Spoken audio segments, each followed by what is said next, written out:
Il-kap tal-Partit Nazzjonalista Simon Busuttil reġa' insista li se jibqa' membru tal-Parlament Malti. Dan minkejja li Busuttil kien nominat mill-Parlament Ewropew biex iservi bħala membru ta' kumitat li għandu l-funzjoni li jintervista u jagħti pariri fuq min għandu l-kompetenza li jservi bħala imħallef tal-Qrati tal-Ġustizzja tal-Unjoni Ewropea. Iżda kontrarju għal dak li normalment jiġri, l-istqarrija tal-Partit Nazzjonalista ma kienitx maħsuba biex tħabbar il-ħatra ta' Simon Busuttil f'dan il-kumitat. Minflok it-titlu tagħha kien jaqra Simon Busuttil se jibqa' membru parlamentari. Din l-istqarrija qed tkun interpretata bħala reazzjoni għal fatt li l-aħbar dwar il-ħatra ta' Simon Busuttil ħarġet fl-aħħar sigħat minn The Malta Independent, magħrufa li qed tappoġġja lil Adrian Delija.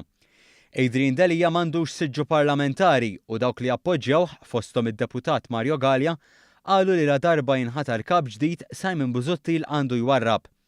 L-istorja f'The Malta Independent kienet interpretata minn dawk madwar Simon Busuttil bħala iktar pressjoni f'dan is-sens u għalhekk irritaljaw b'istqarrija uffiċjali f'isem il-Partit Nazzjonalista.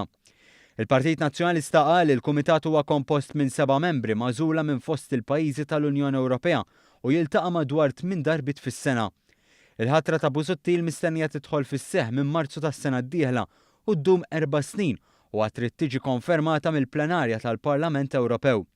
Iżda l-istqarrija tal-Partit Nazzjonalista intemmet bħalma bdiet.